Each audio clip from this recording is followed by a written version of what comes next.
32. söz. Şu söz 3 mevkıftır. 22. sözün 8. lemasını izah eden bir zeyildir. Mevcudat-ı alem, vahdaniyete şehadet ettikleri 55 lisandan ki, Katre Risalesinde onlara işaret edilmiş, birinci lisanına bir tefsirdir.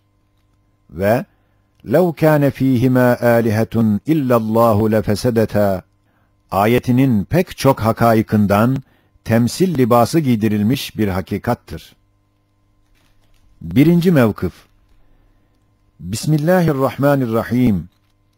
لَوْ كَانَ ف۪يهِمَا آلِهَةٌ اِلَّا اللّٰهُ لَفَسَدَتَا لَا اِلَٰهَ اِلَّا اللّٰهُ وَحْدَهُ لَا شَر۪يكَ لَهُ لَهُ الْمُلْكُ وَلَهُ الْحَمْدُ يُحْيِي وَيُم۪يتُ وَهُوَ حَيٌّ لَا يَمُوتُ بِيَدِهِ الْخَيْرُ وَهُوَ عَلَى كُلِّ شَيْءٍ قَد۪يرٌ وَاِلَيْهِ الْمَص۪يرُ. Bir Ramazan gecesinde, şu kelam-ı tevhidinin 11 cümlesinin her birinde birer tevhid mertebesi ve birer müjde bulunduğunu ve o mertebelerden yalnız la şerike leh'deki manayı, basit avamın fehmine gelecek bir muhavere-i temsiliye ve bir münazara-i faraziye tarzında ve lisan-ı hali, lisan-ı kal suretinde söylemiştim. Bana hizmet eden kıymetdar kardeşlerimin ve mescid arkadaşlarımın arzuları ve istemeleri üzerine o muhavereyi yazıyorum. Şöyle ki, bütün tabiatperest, esbabperest ve müşrik gibi umum enva ehli şirkin ve küfrün ve dalaletin tevehhüm ettikleri şeriklerin namına bir şahıs farz ediyoruz ki, o şahs-ı farazi, mevcudat-ı alemden bir şeye Rab olmak istiyor ve hakiki malik olmak dava etmektedir. İşte o müddei, evvela mevcudatın en küçüğü olan bir zerreye rast gelir. Ona Rab ve hakiki malik olmakta olduğunu, zerreye tabiat lisanı ile, felsefe diliyle söyler. O zerre dahi, hakikat lisanı ile ve hikmet-i Rabbani diliyle der ki, ben hadsiz vazifeleri görüyorum. Ayrı ayrı her masnuğa girip işliyorum. Bütün o vezaifi bana gördürecek, sende ilim ve kudret varsa, hem benim gibi hadlü hesaba gelmeyen zerrat içinde beraber gezip, haşiye, evet, müteharrik her bir şey, zerrattan seyyarata kadar, kendilerinde olan sikke-i samediyet ile vahdeti gösterdikleri gibi, harekatlarıyla dahi, gezdikleri bütün yerleri vahdet namına zapt ederler. Kendi malikinin mülküne idhal ederler. Hareket etmeyen masnuat ise, nebatattan nücum-u sevabite kadar birer mührü vahdaniyet hükmündedirler ki, bulunduğu mekanı kendi saniyinin mektubu olduğunu gösterirler. Demek her bir nebat, her bir meyve, birer mührü vahdaniyet, birer sikke-i vahdettirler ki, mekanlarını ve vatanlarını vahdet namına sanilerinin mektubu olduğunu gösterirler. Elhasıl her bir şey hareketiyle bütün eşyayı vahdet namına zapt eder. Demek bütün yıldızları elinde tutmayan bir tek zerreye Rab olamaz. İş görüyoruz. Eğer bütün emsalim o zerreleri de istihdam edip emir tahtına alacak bir hüküm ve iktidar sende varsa, hem kemali intizam ile cüz olduğum mevcutlara, mesela kandaki küreyvat-ı hamraya hakiki malik ve mutasarrıf olabilirsen, bana Rab olmak dava et. Beni Cenab-ı Hak'tan başkasına isnat et. Yoksa sus. Hem bana Rab olamadığın gibi müdahale dahi edemezsin. Çünkü vezaifimizde ve harekatımızda o kadar mükemmel bir intizam var ki, nihayetsiz bir hikmet ve muhit bir ilim sahibi olmayan bize parmak karıştıramaz. Eğer karışsa karıştıracak. Halbuki senin gibi camit, aciz ve kör ve iki eli tesadüf ve tabiat gibi iki körün elinde olan bir şahıs, hiçbir cihette parmak uzatamaz. O müddei, maddiyunların dedikleri gibi dedi ki, öyle ise sen kendi kendine malik ol. Neden başkasının hesabına çalışmasını söylüyorsun? Zerre ona cevaben der, eğer güneş gibi bir dimağım ve ziyası gibi ihatalı bir ilmim ve harareti gibi şumullü bir kudretim ve ziyasındaki 7 renk gibi muhit duygularım ve gezdiğim her yere ve işlediğim her mevcuda müteveccih birer yüzüm ve bakar birer gözüm ve geçer birer sözüm bulunsaydı, belki senin gibi ahmaklık edip kendi kendime malik olduğumu dava ederdim. Haydi defol git, sen benden iş bulamazsın. İşte şeriklerin vekili, zerreden meyus olunca, Küreyvat-ı Hamra'dan iş bulacağım diye, kandaki bir Küreyvat-ı Hamra'ya rast gelir. Ona esbab namına ve tabiat ve felsefe lisanı ile der ki, ben sana Rab ve Malikim. O Küreyvat-ı Hamra, yani yuvarlak kırmızı mevcut, ona hakikat lisanı ile ve hikmet-i ilahiye dili ile der, ben yalnız değilim. Eğer sikkemiz ve memuriyetimiz ve nizamatımız bir olan kan ordusundaki bütün emsalime malik olabilirsen, hem gezdiğimiz ve kemali hikmetle istihdam olunduğumuz bütün hüceyrat-ı bedene malik olacak bir dakik hikmet ve azim kudret sende varsa göster ve gösterebilirsen belki senin davanda bir mana bulunabilir. Halbuki senin gibi sersem ve senin elindeki sağır tabiat ve kör kuvvetle değil malik olmak, belki zerre miktar karışamazsın. Çünkü bizdeki intizam o kadar mükemmeldir ki, ancak her şeyi görür ve işitir ve bilir ve yapar bir zat bize hükmedebilir. Öyleyse sus, vazifem o kadar mühim ve intizam o kadar mükemmeldir ki, senin ile senin böyle karma karışık sözlerine cevap vermeye vaktim yok der, onu tard eder. Sonra onu kandıramadığı için o müddeyi gider, bedendeki hücre tabir ettikleri menzilciye rast gelir. Felsefe ve tabiat lisanı ile der, zerreye ve Küreyvat-ı Hamra'ya söz anlattıramadım, belki sen sözümü anlarsın. Çünkü sen gayet küçük bir menzil gibi birkaç şeyden yapılmışsın. Öyleyse ben seni yapabilirim. Sen benim masnuum ve hakiki mülküm ol der. O hücre ona cevaben hikmet ve hakikat lisanı ile der ki, ben çendan küçücük bir şeyim. Fakat pek büyük vazifelerim, pek ince münasebetlerim ve bedenin bütün hüceyratına ve heyeti mecmuasına bağlı alakalarım var. Ez cümle, evride ve şerayın damarlarına ve hassase ve muharrike asaplarına ve cazibe, dafia, müvellide, musavvire gibi kuvvelere karşı derin ve mükemmel vazifelerim var. Eğer bütün bedeni, bütün damar ve asap ve kuvveleri teşkil ve tanzim ve istihdam edecek bir kudret ve ilim sende varsa ve benim emsalim ve sanatça ve keyfiyetçe birbirimizin kardeşi olan bütün hüceyrat-ı bedeniyeye tasarruf edecek nafiz bir kudret, şamil bir hikmet sende varsa göster, sonra ben seni yapabilirim diye dava et. Yoksa haydi git, Küreyvat-ı Hamra bana erzak getiriyorlar, Küreyvat-ı Beyza da bana hücum eden hastalıklara mukabele ediyorlar. İşim var, beni meşgul etme. Hem senin gibi aciz, camit, sağır, kör bir şey bize hiçbir cihetle karışamaz. Çünkü bizde o derece ince ve nazik ve mükemmel bir intizam var ki, haşiye, Sani Hakim, bedeni insanı gayet muntazam bir şehir hükmünde halk etmiştir. Damarların bir kısmı telgraf ve telefon vazifesini görür.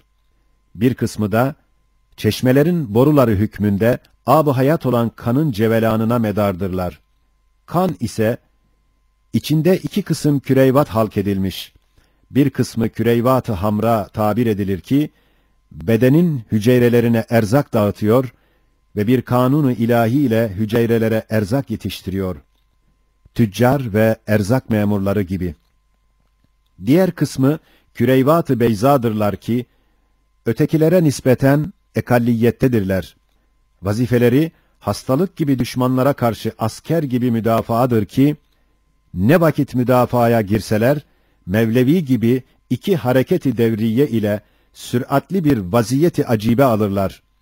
Kanın heyeti mecmuası ise 2 vazife-i umumiyesi var. Biri, bedendeki hüceyratın tahribatını tamir etmek, diğeri, hüceyratın enkazlarını toplayıp bedeni temizlemektir. Evride ve şerayin namında iki kısım damarlar var ki, biri safi kanı getirir, dağıtır, safi kanın mecralarıdır. Diğer kısmı, enkazı toplayan bulanık kanın mecrasıdır ki, şu ikinci ise kanı re'e denilen nefesin geldiği yere getirirler. Sani Hakim, havada iki unsur halk etmiştir.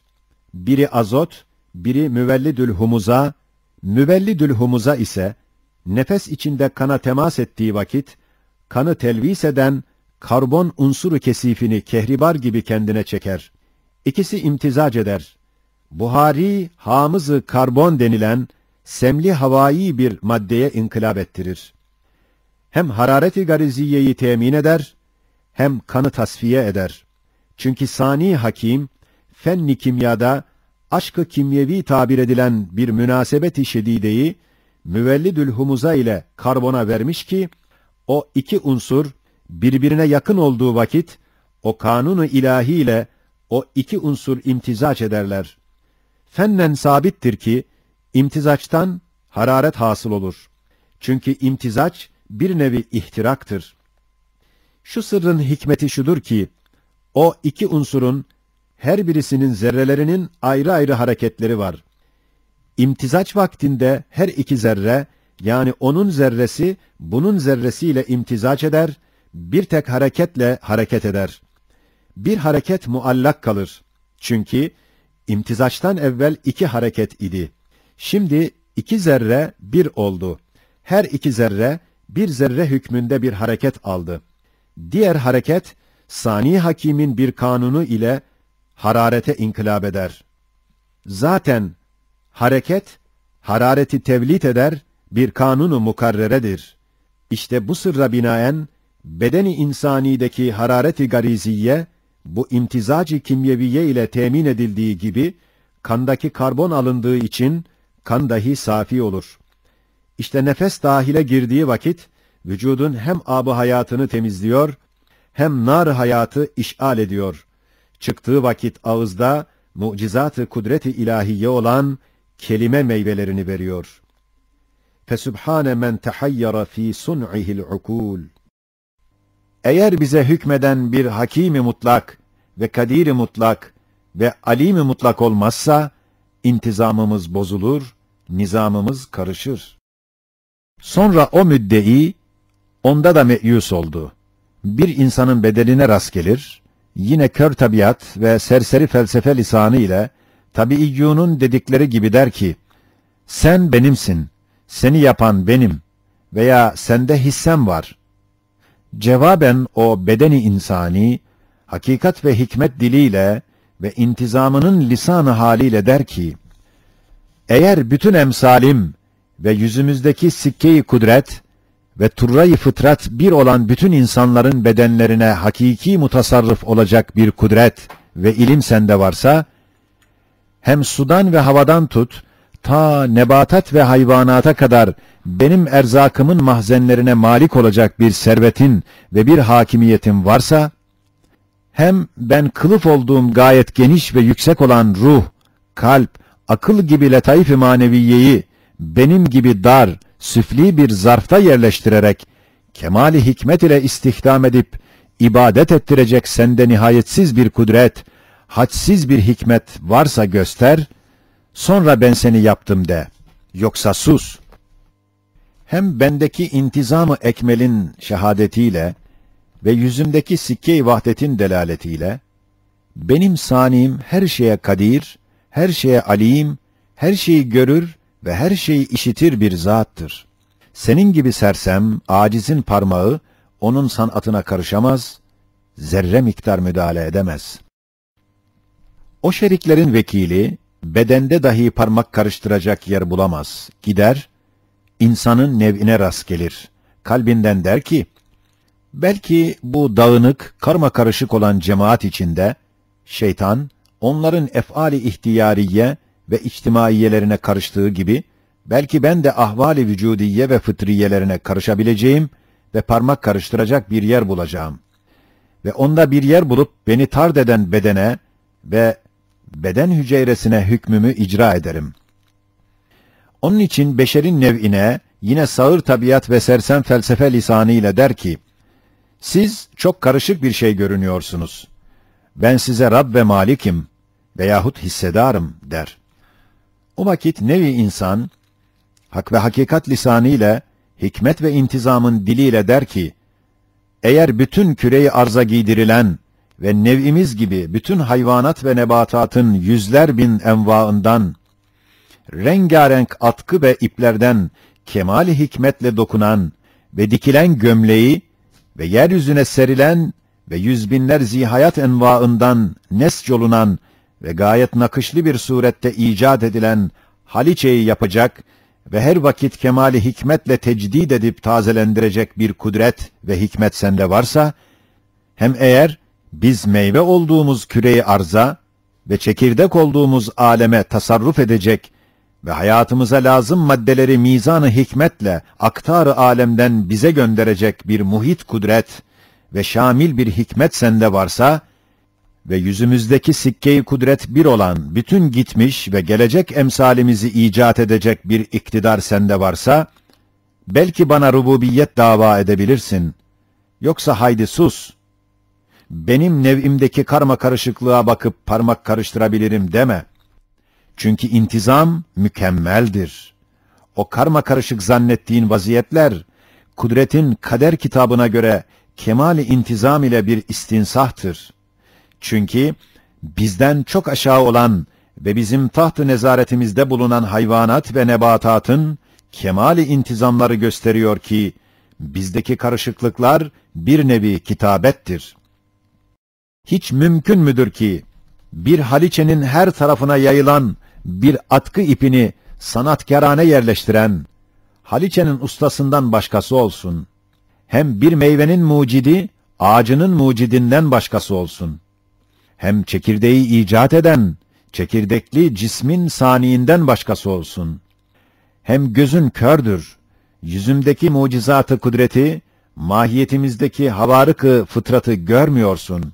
Eğer görsen anlarsın ki, benim saniim, öyle bir zattır ki, hiçbir şey ondan gizlenemez. Hiçbir şey ona nazlanıp ağır gelemez. Yıldızlar, zerreler kadar ona kolay gelir. Bir baharı bir çiçek kadar suhuletle icat eder. Koca kainatın fihristesini, kemali intizamla benim mahiyetimde derceden bir zattır. Böyle bir zatın sanatına, senin gibi camit, aciz ve kör, sağır parmak karıştırabilir mi? Öyleyse sus, defol git, der onu tard eder.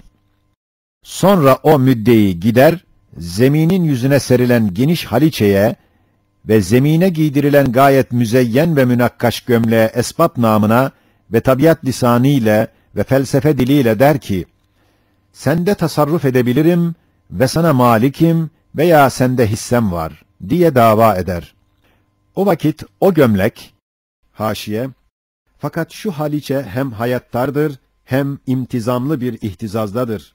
Her vakit nakışları kemali hikmet ve intizam ile tebeddül eder. Ta ki nessacının muhtelif cilve-i esmasını ayrı ayrı göstersin. O haliçe, hak ve hakikat namına, lisan-ı hikmetle o müddeiye der ki, eğer seneler, karınlar adedince yere giydirilip, sonra intizam ile çıkarılıp geçmiş zamanın ipine asılan ve yeniden giydirilecek ve kemali intizam ile kader dairesinde programları ve biçimleri çizilen ve tayin olunan ve gelecek zamanın şeridine takılan ve intizamlı ve hikmetli ayrı ayrı nakışları bulunan bütün gömlekleri, haliçeleri dokuyacak, icat edecek kudret ve sanat sende varsa, hem hilkat-ı arzdan ta harab-ı arza kadar, belki ezelden ebede kadar ulaşacak, hikmetli, kudretli iki manevi elin varsa ve bütün atkılarımdaki bütün fertleri icat edecek, kemal-i intizam ve hikmetle tamir ve tecdid edecek sende bir iktidar ve hikmet varsa, hem bizim modelimiz ve bizi giyen ve bizi kendine peçe ve çarşaf yapan küre-i arzı elinde tutup mucit olabilirsen, bana rububiyet dava et. Yoksa haydi dışarıya, bu yerde yer bulamazsın. Hem bizde öyle bir sikke-i vahdet ve öyle bir turray ehadiyet vardır ki, bütün kainat kabza-i tasarrufunda olmayan ve bütün eşyayı, bütün şuunatıyla birden görmeyen ve nihayetsiz işleri beraber yapamayan ve her yerde hazır ve nazır bulunmayan ve mekandan münezzeh olmayan ve nihayetsiz hikmet ve ilim ve kudrete malik olmayan bize sahip olamaz ve müdahale edemez. Sonra o müddeyi gider, belki küre-i arzı kandırıp orada bir yer bulurum der. Gider, küre-i arza yine esbab namına ve tabiat lisanı ile der ki, Haşiye 1, elhasıl zerre o müddeiyi Küreyvat-ı Hamra'ya havale eder. Küreyvat-ı Hamra onu hücreye, hücre dahi bedeni insana, bedeni insan ise nev-i insana, nev-i insan onu zihayat envaından dokunan arzın gömleğine, arzın gömleği dahi küre-i arza, küre-i arz onu güneşe, güneş ise bütün yıldızlara havale eder.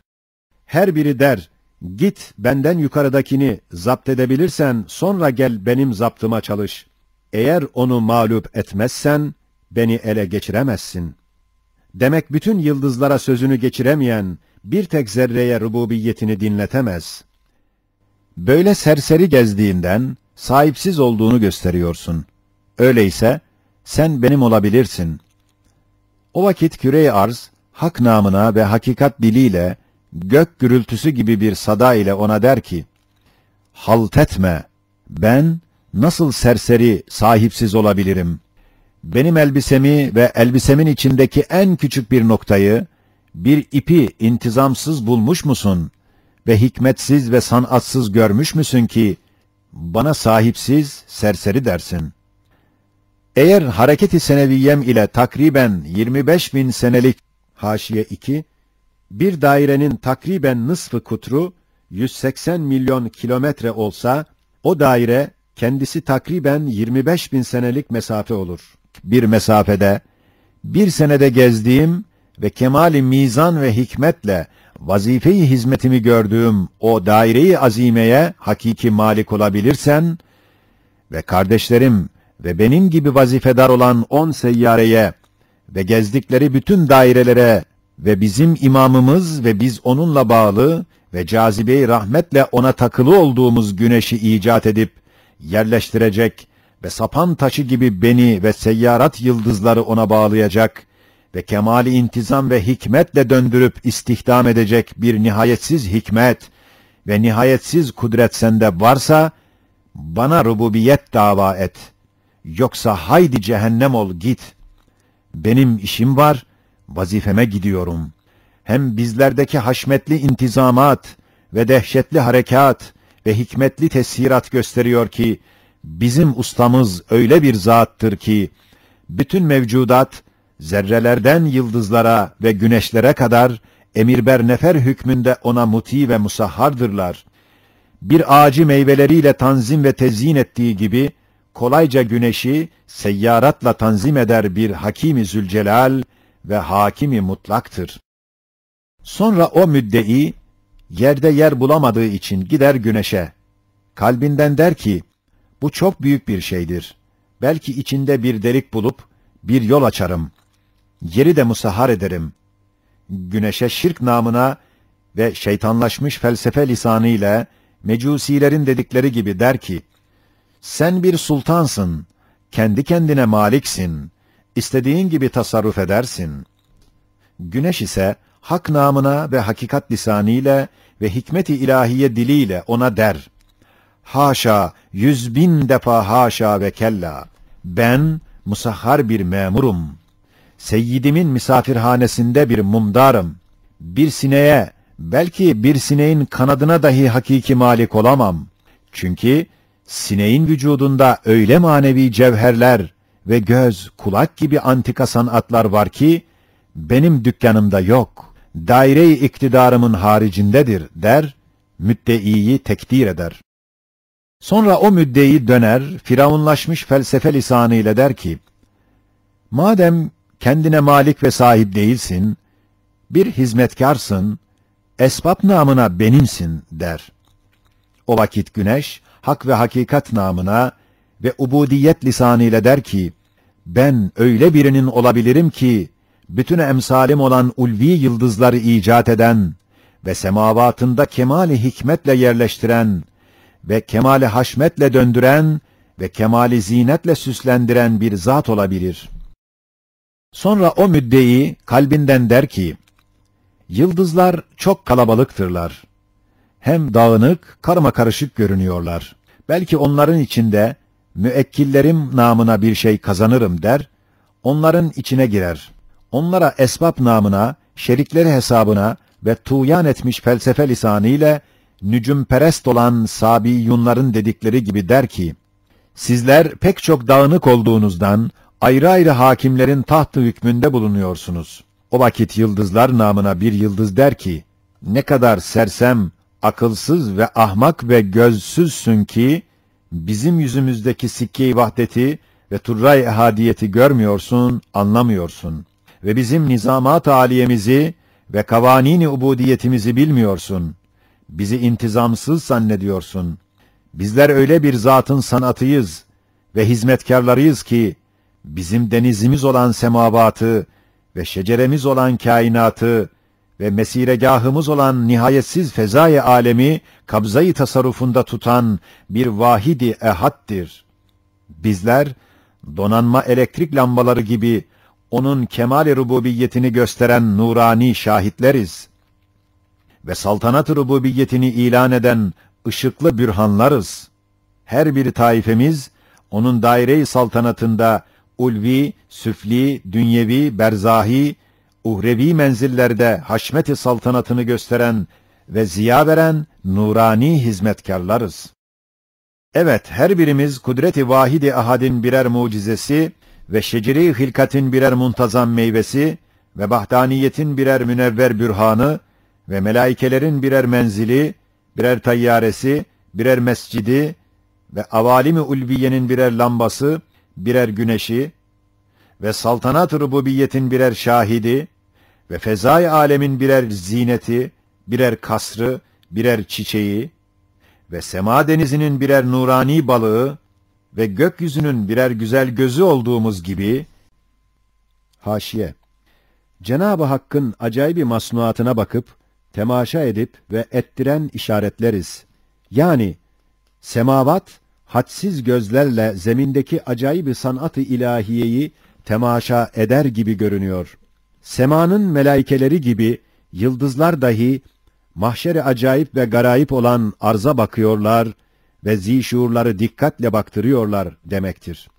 Heyeti mecmuamızda sükûnet içinde bir sükût ve hikmet içinde bir hareket ve haşmet içinde bir zinet ve intizam içinde bir hüsn-ü hilkat ve mevzuniyet içinde bir kemal-i sanat bulunduğundan, Sani Zülcelal'imizi nihayetsiz diller ile vahdetini, ehadiyetini, samediyetini ve evsaf-ı cemal ve celal ve kemalini bütün kainata ilan ettiğimiz halde, bizim gibi nihayet derecede safi, temiz, muti, musahhar hizmetkarları, karma karışıklık ve intizamsızlık ve vazifesizlik, hatta sahipsizlik ile itham ettiğinden tokada müstahaksın der, o müddeinin yüzüne recmi şeytan gibi bir yıldız öyle bir tokat vurur ki, yıldızlardan ta cehennemin dibine onu atar ve beraberinde olan tabiatı evham derelerine, haşiye,